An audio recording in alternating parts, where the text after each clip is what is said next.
So it is now 5 o'clock, and I would like to welcome everyone to the City of Victorville Planning Commission meeting for March 8th, 2023. And I will call this meeting to order. Can we have roll call, please? Commissioner Marsh, Here. Commissioner Messin, Here. Commissioner Thomas, Present. Vice Chair Cook Askins, Present. Chair Kurth. Here. We have quorum. Thank you. And if we could please rise for the invocation and pledge of allegiance, be led to us by Vice Chair Cook Askins Jr. and then Commissioner Thomas.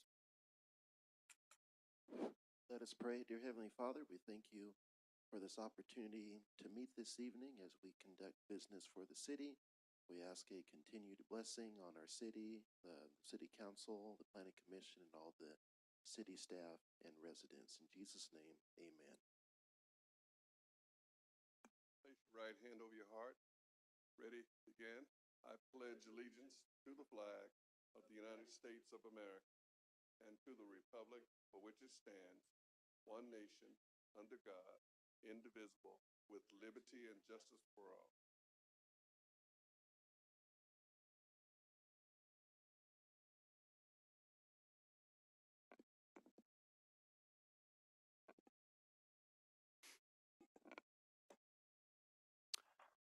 So before we start with general public comments, I would like to say that the Planning Commission is interested in hearing from the public. Individuals from the public may speak on agenda items or on issues not posted on the agenda during this public comment section, providing those issues are within the subject matter jurisdiction of the Planning Commission.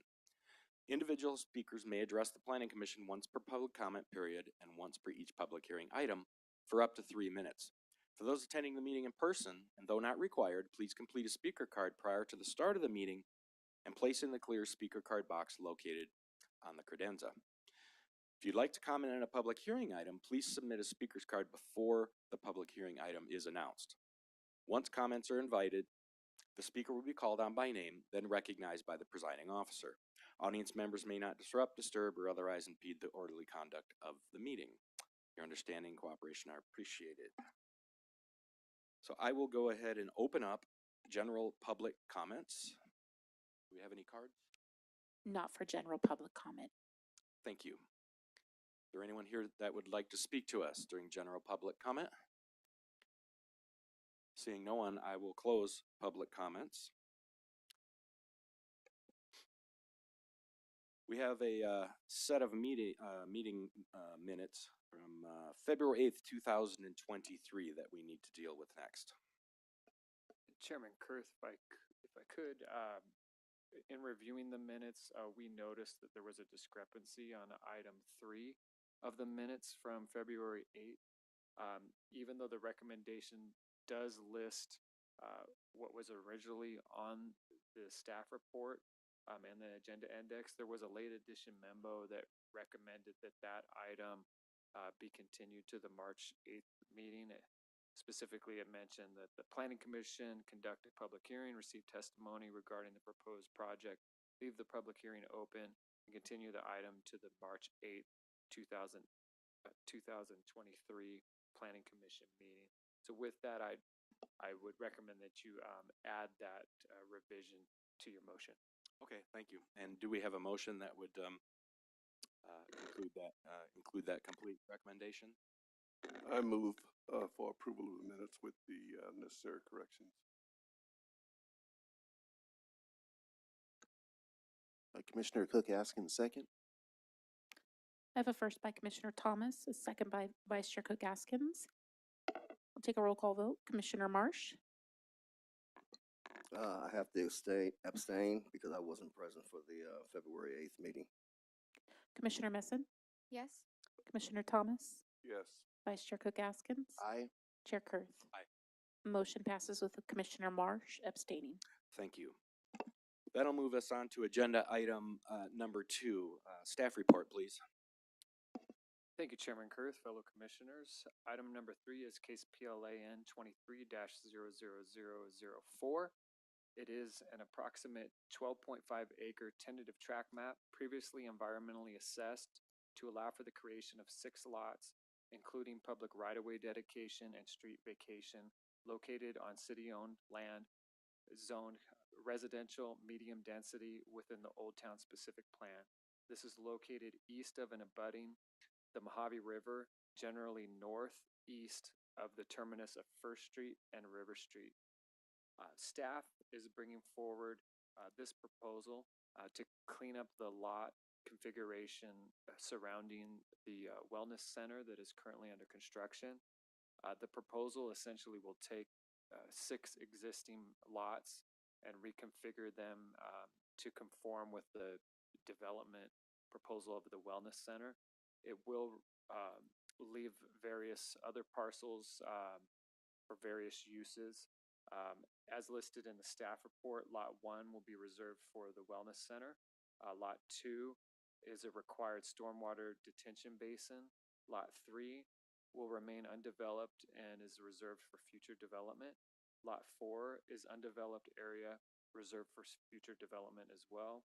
Lot 5 is an existing outdoor recreational field at Evadale Park that will remain. And Lot 6 is an existing Mojave River levee improvement that will remain. With that, we're bringing forward this tentative map to solidify these new lot configurations and to record necessary dedications and right-of-way vacations. With that, staff recommends that the Planning Commission conduct a public hearing, receive testimony regarding the proposed project, and take the following actions.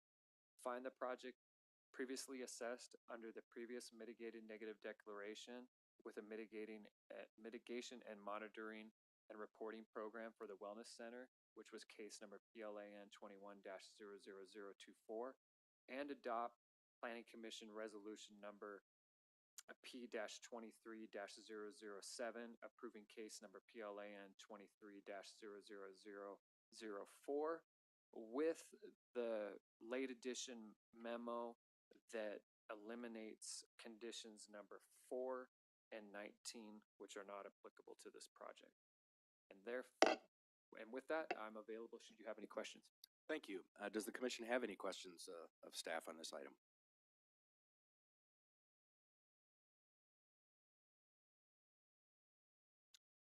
Okay, well then I will go ahead and I will open up the public hearing section. Do we have any speakers? We do not. Is there anyone here to speak to us on number 2? Seeing no one, I will close the public comment and then I will bring it back to the commission for a determination.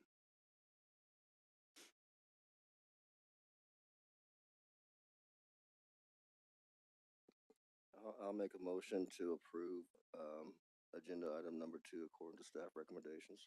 I second. I have a first by Commissioner Marsh, a second by Commissioner Messin. I'll take a roll call vote. Commissioner Marsh? Aye. Commissioner Messin? Aye. Commissioner Thomas? Aye. Vice Chair Cook Askins? Aye. Chair Kurth? Aye. Motion passes unanimously. Thank you. That moves us on to item number 3, staff report, please. Thank you, Mr. Chairman. Agenda item number 3 is case number PLAN 22-00013. Is a site plan and conditional use permit with an environmental exemption to allow for the development of a 4-story, 98-room hotel on an undeveloped property zone C2, general commercial. This is located west of Amargosa Road, approximately 1,000 feet south of the intersection of Amargosa Road and Desert Escape. And this is located within the Dunia Plaza Shopping Center. The applicant is requesting approval of this hotel, which will allow for approximately 58,500 square feet of floor area. Approximately half of the hotel's units will include kitchenettes, and hotel amenities proposed include conference facilities, gym, and an exterior pool, spa, and patio area. The project is located on an undeveloped property that has previously been cleared and is currently subject to currently used for overflow parking. The Planning Commission may recall that this project was continued from the Commission's February 8th meeting to address CEQA-related comments that were received as part of the public noticing process. Specifically, staff has proposed that this item be considered exempt from CEQA pursuant to Section 15332 of the California Environmental Quality Act, entitled Infill Development Projects. Staff finds this is still an applicable categorical exemption for this project, even in light of the comments received in that the site is less than 5 acres in size and surrounded by an abutting urban development. The proposal is consistent with the underlying general plan and zoning regulations. The site has no value as habitat for rare, endangered, threatened, or special status species, given its previously disturbed and graded state. And the development can be served by all required utilities and public services. Based on this, staff finds the project will not result in any significant effects to traffic, noise, air, or water quality. Further support for this staff's finding is included within attachment H of the staff report, which is the special studies and constitute the supporting evidence that is indicated in the resolutions for this project.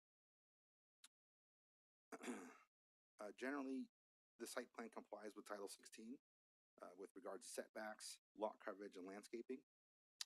Specifically with regards to exterior design, the project complies with the city's commercial design guidelines with numerous wall plane variations, roof height variations, and various color and material changes throughout the project. Regarding parking, the site does only propose 66 parking stalls on site, whereas 103 parking spaces would be required. However, the proposal does include an executed reciprocal parking and easement agreement, as well as existing CC&Rs for the immediate parcels abutting the site, which will provide a total of 275 parking spaces available for 3 users, which would be the proposed hotel, an existing hotel, and the BJ's restaurant. This would amount to a surplus of 20 parking spaces if all those uses were calculated individually. Regarding the building height, generally the C2 zone allows a maximum height of 45 feet. However, the Planning Commission may approve additional height in excess of that. Before you tonight is a proposal of a hotel maximum of 54 feet in height at the main towers. This is consistent with previous approvals that have ranged in height from 56 feet to 60 feet, which were previously approved by the Planning Commission. And staff would also note that in this case, the proposal is not near any residential development, so there would be no concerns with regards to privacy or views of neighboring residents. This proposal does require approval of a conditional use permit by the Planning Commission.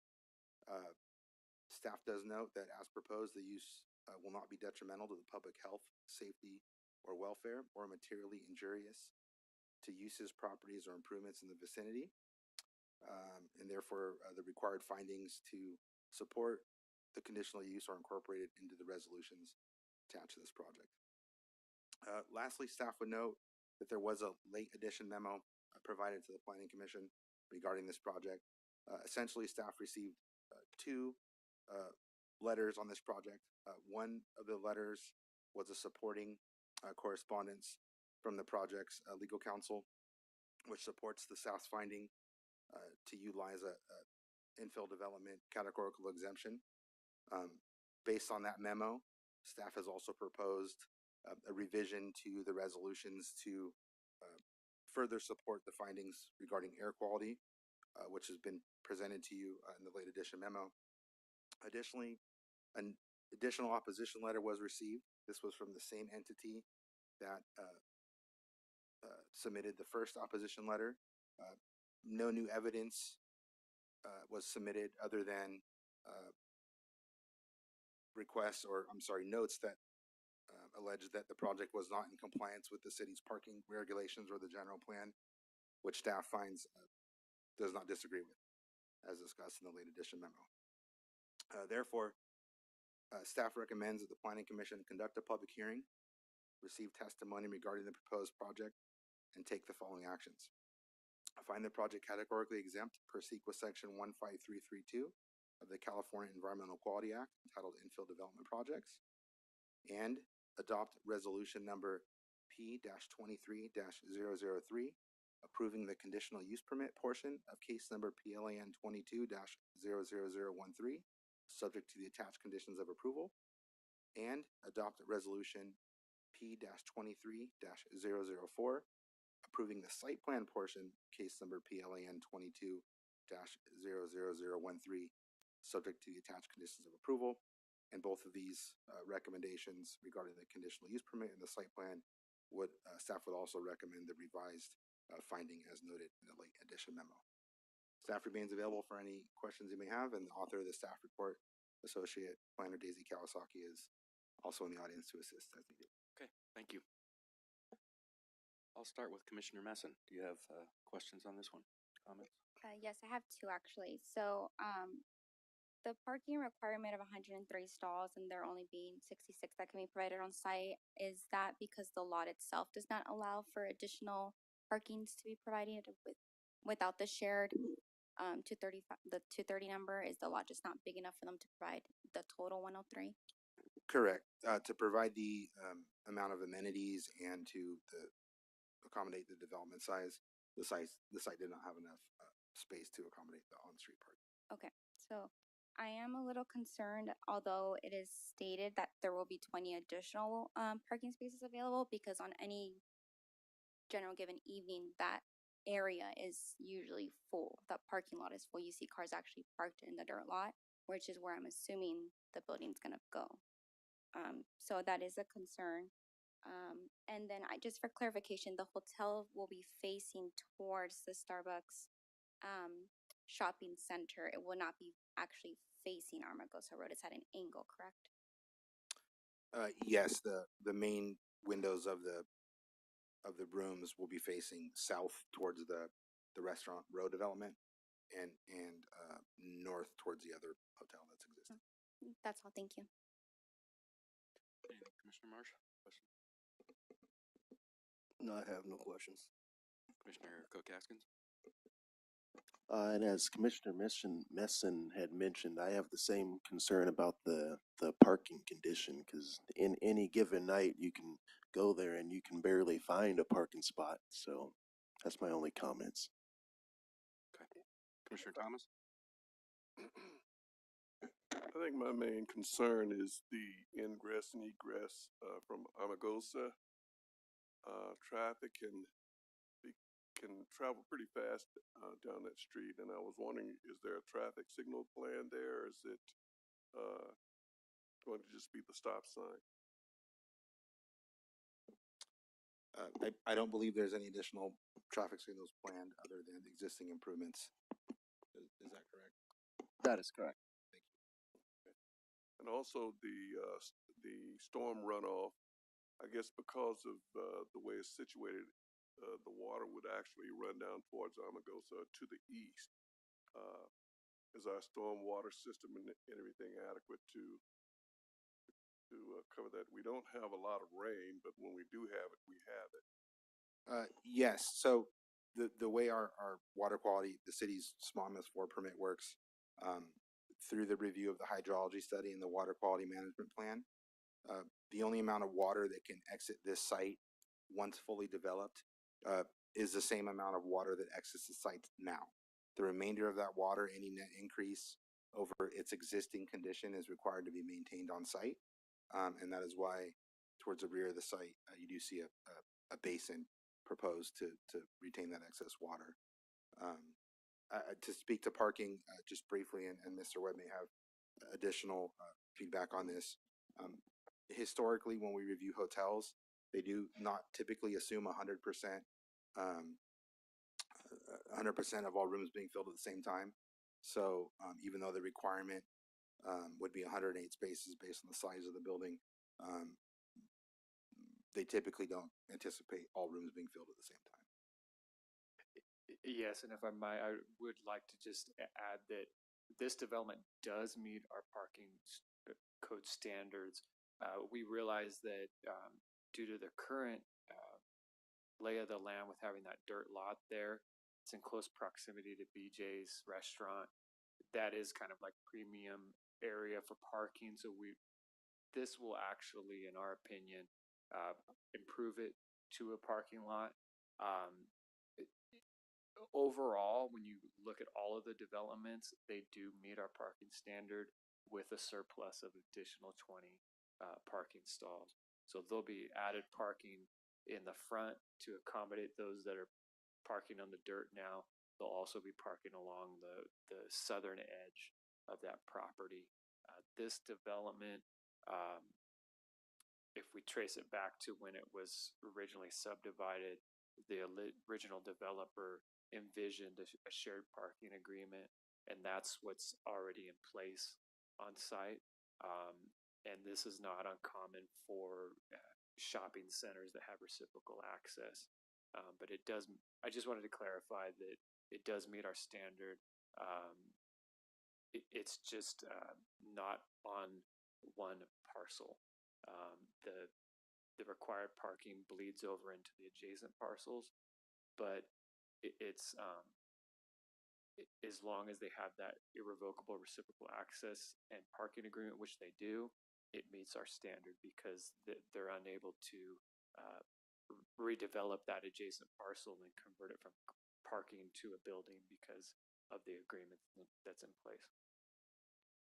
So you are saying that the, all that parking to the south of it, where those other restaurants are, that's all reciprocal and shared and tied into this, as well as the rest of Dunia too, right? Technically, it's all reciprocal and shared.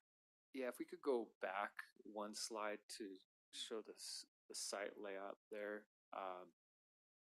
This development will provide parking, a row of parking along the southern edge that's shared with the shopping center that has, I'm drawing a blank here, a Starbucks drive-through in it. Yeah, that actually, they just share a reciprocal access agreement. The parcels to the north of the site where you see the hotel, it's a basically just a parking lot, and then BJ's, that's the development that includes the additional parking agreement. It has a shared access and shared parking agreement. That if you analyze the project site with those three parcels to the north and northeast, those as a total have a surplus of 20 parking stalls.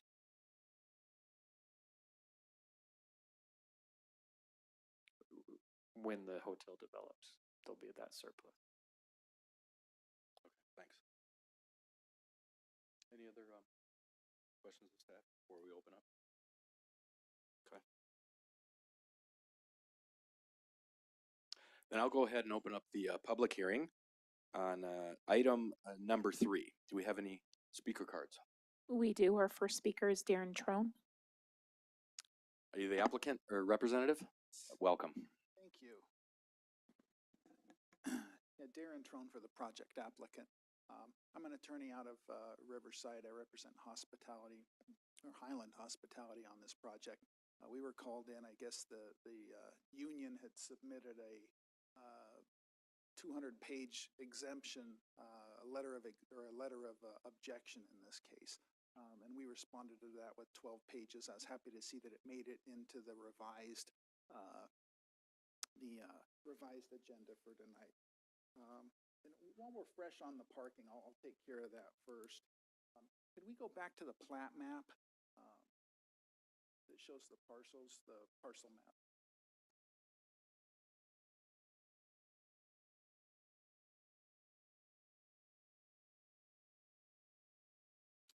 In any event, the hotel's located on parcel 1, and the owner, this project sponsor, actually owns parcel 2, which is the parking lot right in the middle of this development. So it's not that the other businesses or owners need to share the parking with the hotel. The hotel's actually sharing the parking with these other businesses, and that particular parcel 2 is dedicated as a parking lot. So it's not going to be developed in the future. It doesn't contain any other pads. It's dedicated exclusively to parking for these. And in my experience, a lot of people leave the hotel early in the morning. They're going to be gone. They do their activities in the day, and then they come back. Yeah, there it is. And then they come back at night. And as it was mentioned, typically we're not looking at 100% occupancy, almost never. Maybe in the area of 70% in there.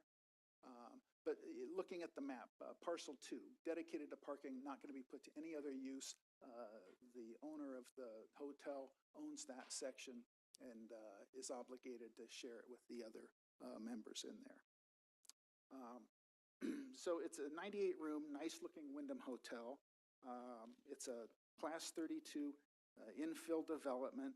I won't rehash the objections that we received from the union or our response, but in looking at the statute, there's a presumption that this type of project, an infill, has an insignificant impact.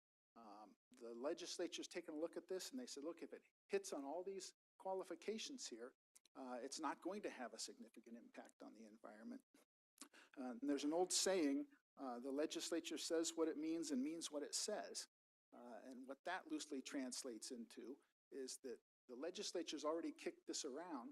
They said it's an exemption, similar to a tax exemption or any other exemption. It's meant to promote a certain public policy. In this case, infill development. So if the statute mentions in plain language what they need to see, and from the Planning Commission's rendition of what they've seen at this project and the investigation they've done, I must say it's a thorough review between what the owners submitted and what the city's done. It was very thorough, but it hits on all the items required for a Class 32 exemption. No threat to any species, the location, size, no significant traffic impacts, no noise issues. I mean, it's right next to the 15 freeway. If there is going to be any noise, this temporary construction noise is going to be there, it's going to be gone, and then what you have is a 21st century hotel with minimal noise on top of that. What the union had also mentioned, isn't in the statute. There's no COVID restrictions. They wanted some outdated COVID restrictions imposed as if we were still in some type of emergency. I think Cal OSHA just updated their COVID restrictions, and they're basically treating it as any other workplace hazard. They say, look, the employers are responsible for keeping their employees safe. And I believe those were updated in December of 2022. Again, the project sponsor, the owner, wants to build a first-class 21st century hotel out there, and we're confident, we're hopeful the Planning Commission, the City Council will approve that with the conditions that were mentioned in the report. And can I answer any other questions? I will if I can. Are there any questions of the applicant? Not at this time, thank you. Okay, thank you. Our next speaker is Delshawn McClellan.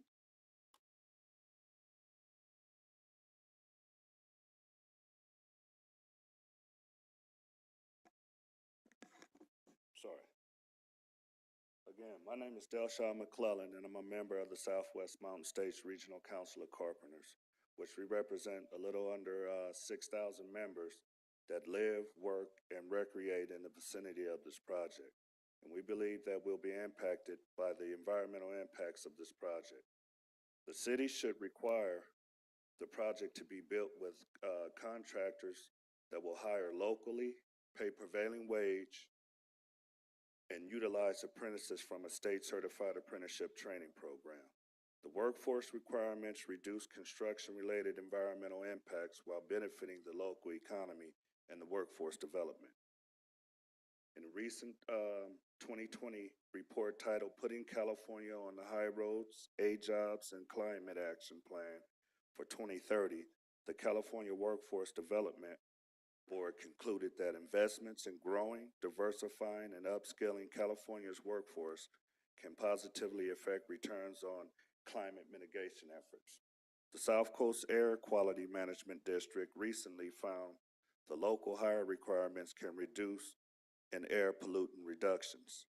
Recently, the state of California reiterated its commitment towards encouraging workforce development and housing affordability through the Affordable Housing Act, High Roads Jobs Acts of 2020, otherwise known as Assembly Bill 2011, which requires projects to pay workers a prevailing wage, hire from a state certified apprenticeship program, and for the project to be meeting certain sightings, affordability, and development standards. Thank you for your time. Thank you for your comments. There are no additional speakers. Okay, and with that, I will close the public hearing section, and I will bring this item back to the commission for any further discussion or determination.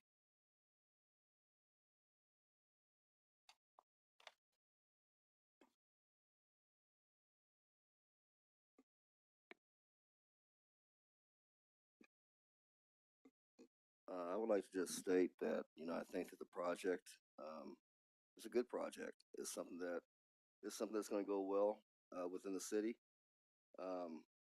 It's a notable company. I mean, Wyndham, that's a notable hotel. So I, would,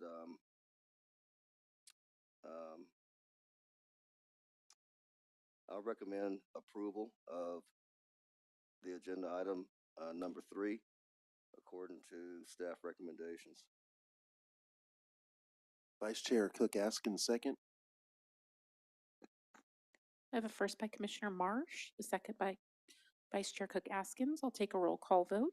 Commissioner Marsh, Aye. Commissioner Messin, No.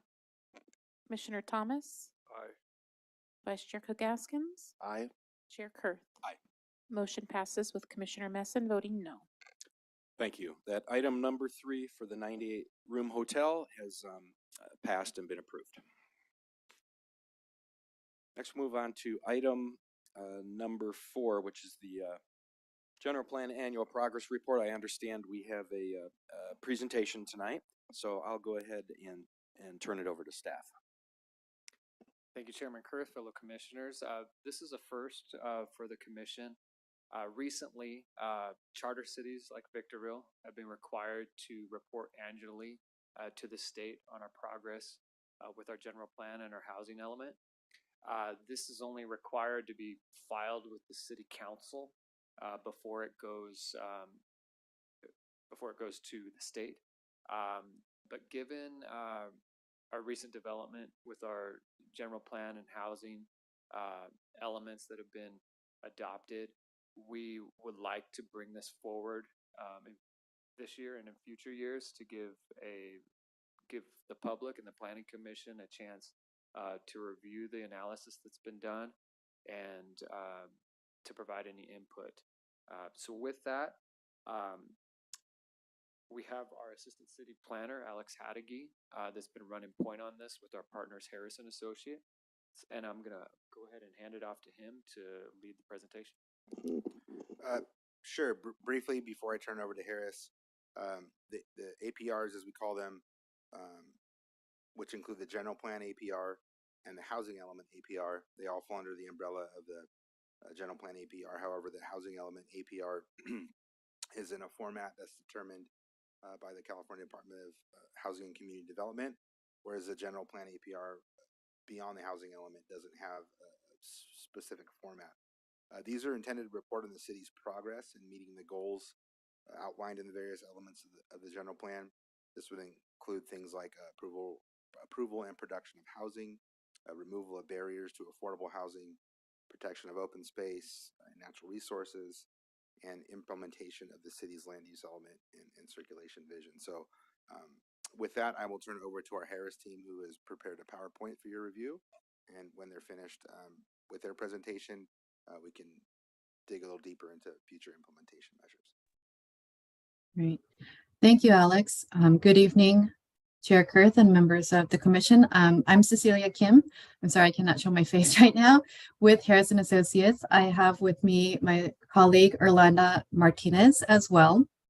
So jumping right in, this will be a brief presentation on the general plan and housing element annual progress reports. I will go over a brief background, an overview of the general plan, and then go through each of the general plan elements, and then some information on planning and development activities, and then a final recommendation. So a little bit of background, the state law, California state law requires cities to prepare an annual progress report or APR that describes the status of the general plan and progress in its implementation, including its progress in meeting its share of regional housing needs, local efforts to remove governmental constraints to housing, and the degree to which the general plan complies with California general plan guidelines, as Alex mentioned. The APR must be submitted by April 1st of each year to both the California Department of Housing Community Development and the California Governor's Office of Planning and Research. Submission by this date allows the city to maintain eligibility for state grants, including many housing grants. This particular APR summarizes the planning activities for the city for the calendar year of 2022. As you are well aware, the city updated 3 elements, the land use, housing, and safety elements, and adopted a new environmental justice element in 2022. Other elements were last updated in 2008. However, the circulation plan was updated in 2020. The following slides will be a brief summary of each of the elements of the general plan and the implementation status of each element's goals in the order presented in this table. The first land use element is a mandatory element of the general plan.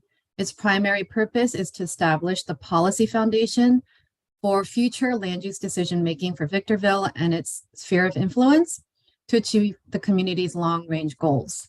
With the update of the land use element in December of 2022, the new goals that were adopted as presented here will be implemented in this coming year.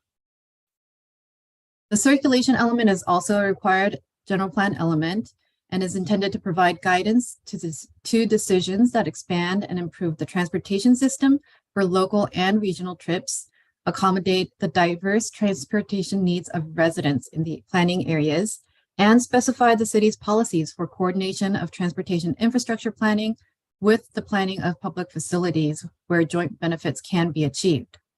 In 2022, the city has expended over $43 million in road and traffic signal projects for improved mobility and infrastructure, and the city continues to consult with the Victor Valley Transit Authority on new development and redevelopment projects, and also assess any special transit needs for diverse transportation modes. The housing element is also a mandatory element of the general plan, and its primary purpose is to adequately plan to meet the housing needs of everyone in each jurisdiction at all income levels. With the update of the 6th cycle housing element adopted in January of 2022 and certified by HCD in February, the city has been obtaining multiple grants and implementing housing programs included in the updated housing element. As Alex mentioned previously, the housing element does require more detailed information per templates provided by HCD. It should be noted that the housing element must demonstrate the land use capacity to accommodate the city's share of the region's housing needs, also called the Regional Housing Needs Allocation. And this table shows the required number of units for the city of Victorville in the 6th cycle period of 2021 to 2029 by income category. For housing development applications in 2022, there were a total of 2,648, of which 759 were approved. And in terms of building activity, there were over 1,800 entitled, 252 were issued building permits, and close to 700 were issued certificates of occupancy. Further details on the housing element implementation is provided in the separate housing element APR as an appendix to the general plan APR. The noise element is also a mandatory element of the general plan, and it is intended to limit exposure of the community to excessive noise levels. The city continues to enforce city noise standards and ensure projects analyze noise impacts to implement the goals of noise sensitivity and control. It also continues to monitor operations of the Southern California Logistics Airport. The safety element is also a mandated general plan element. It is intended to identify and, whenever possible, reduce the impact of natural and human-made hazards that may threaten the health, safety, and property of the residents living and working in the city. With the updated safety element in December 2022, new goals were adopted that will be implemented in this coming year. The resource element is intended to function as a guide to the protection, use, and maintenance of the city's natural and cultural resources and a variety of open space lands, and to fulfill state mandated requirements for conservation and open space. It also addresses air quality as well. To meet the goals of the resources element, the city has updated its local hazard mitigation plan and is in the process of updating its climate action plan. The city has also completed 10 parks projects totaling over $900,000 in 2022 and continues to implement its water master plan to guide the Victorville Water District's planned capital project expenditures and asset management in an efficient and cost-effective manner. Justice element is a newly adopted element and reflects the city's commitment to reducing environmental burdens and ensuring all residents have the opportunity to access public goods and services that improve their quality of life. With this newly adopted element, new goals were adopted that the city will implement in this coming year. In addition to the implementation status of the general plan elements, this APR also includes information on development projects and capital improvement projects in 2022. Out of 27 proposed development applications, 19 were approved, and others were either assigned for review, required corrections, are in review, or deemed incomplete. These applications include plan unit amendments, conditional use permits, tentative track maps, site plans, zoning verifications, and other administrative items for a wide variety of different use types of development in the city. As for capital improvement projects, the city has completed over $76 million in capital improvements projects for roads, infrastructure, and parks. The details of each of these projects are also included in the general plan APR annual progress report.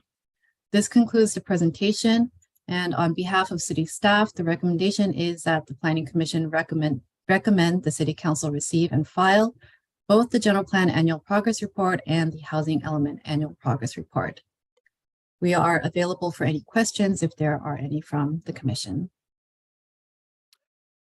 Do any of the commissioners have any questions at this time for the Harrison Associates consultants?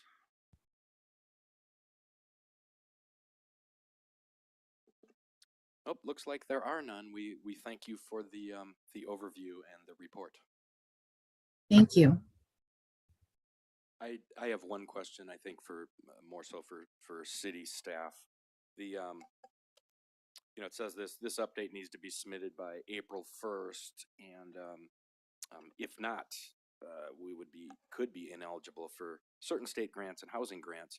I just was wondering, are we currently working on state grants or any housing grants that this would or wouldn't affect over the next year or so?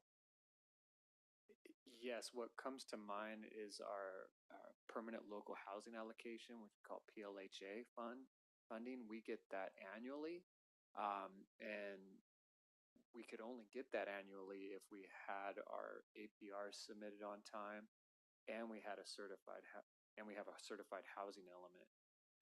We're currently receiving about $1 million a year from that PLHA grant, which is going in to support the wellness center.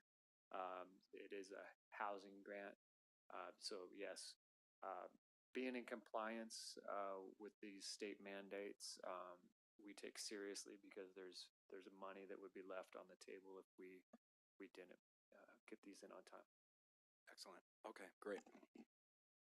And that's annually from now on through this sixth cycle through 2029. As far as this for these updates, for these annual updates, does that go through on this one for this general plan through the sixth cycle? I think it is, which is 2020. It's annual regardless of what cycle you're in of the housing element. Pursuant to government code, the city is required to do it every year. So yes, the short answer is yes through this cycle, but ongoing until the government code were ever to be adjusted, if it were. Okay, thanks. If I may, Mr. Chair, to add to the presentation, there was a brief discussion in your staff report regarding implementation measures. A second part of the government code section 65400 requires the city staff to investigate and make recommendations for implementing the general plan. In your staff report, you have a list of different implementation measures for the upcoming year. These are all based on the goals, policies, and implementation measures outlined in the various elements of the general plan.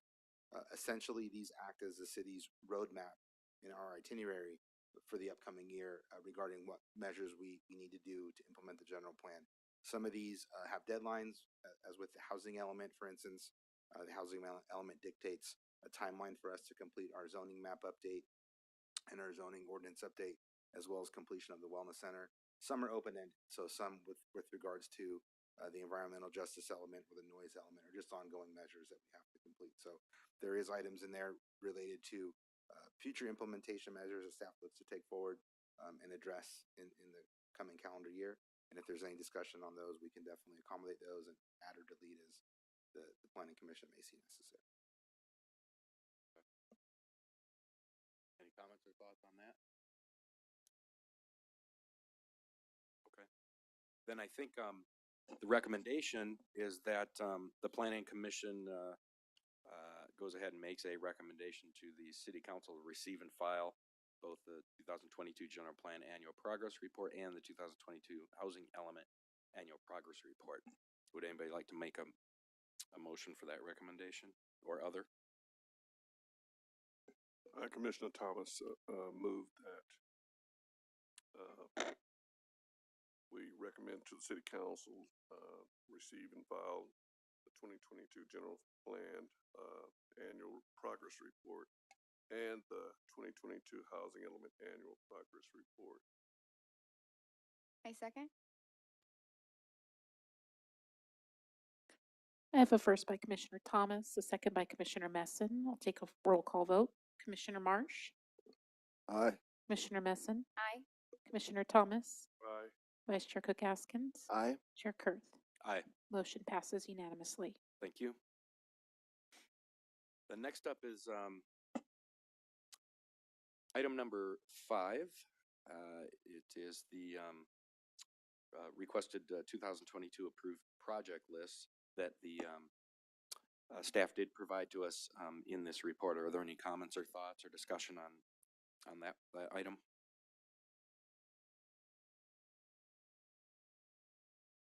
Just one comment from me. Thank you to the staff for the comprehensive report.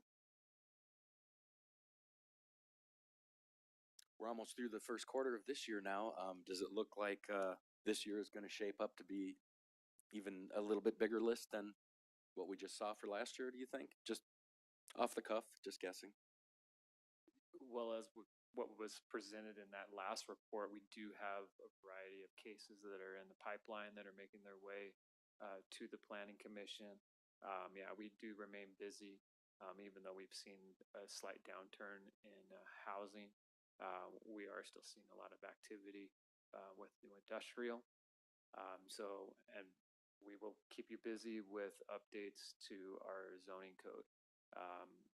We've laid the foundation with the new housing element and general plan, land use element. So we need to follow suit now with creating all those new zoning districts like the mixed use and the infill overlay district. So we'll be having more discussions in this year to solidify those standards to allow development to proceed with those new zoning regulations. Good. Okay, thanks for providing that. And then that'll do it. Next up is just a presentation of reports, commission and staff. We can start with Commissioner Thomas. Anything? Mine is more of a question on the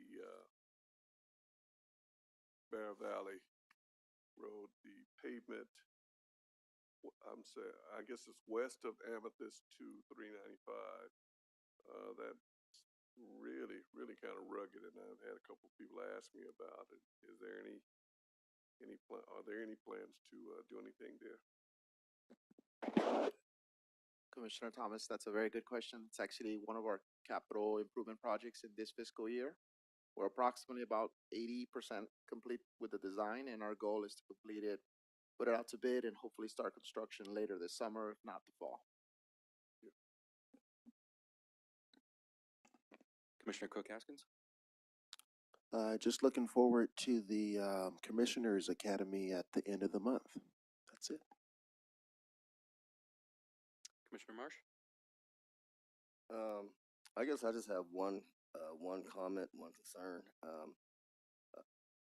As far as enforcement, I applaud the city as far as what they've been doing. I've been going around to some of some of the retail centers, and they're starting to look really clean, a lot cleaner. The one concern that I have, and I believe that it's a Caltrans issue, but if the city could put a little bit more pressure on Caltrans to clean up, there's a that wash area, um, just before, it's in between, Pacoima, but it kind of well, it comes right up to Bear Valley Road. But anyway, it's really bad. There's homeless encampments, and they're multiplying inside the wash. And we've had the last two pretty heavy rains, and all the trash that it washed out of the wash area into the desert. And so as you drive along, Bear Valley Road in that particular area, I mean, you see plastic bottles and trash just everywhere, just strewn all across the desert. And so I know that it's been addressed. The city has addressed it with Caltrans, but I'm hoping that maybe the city could put a little bit more pressure on Caltrans to go ahead and do what they have to do to clean it up, and then try to keep it clean, or cleaner. And so yeah, that's all I have though. But I appreciate what the city is doing, because the retail centers do look a lot better. Commissioner Messon? Just one minor thing, and it is very tedious. On the corner of Mojave and Armagosa, it looks like there's a construction cone cemented into the sidewalk. I don't, it could potentially be a hazard if someone's riding their bike and not paying attention. Just thought I'd point that out. Thank you. Thank you. I have nothing. Anything from staff? I have nothing. I'd just like to reiterate, some of the staff here is going to be attending the Planning Commission Academy, so we look forward to that, and just want to wish everybody a happy St. Patrick's Day next week. Okay. So thank you. Meeting adjourned.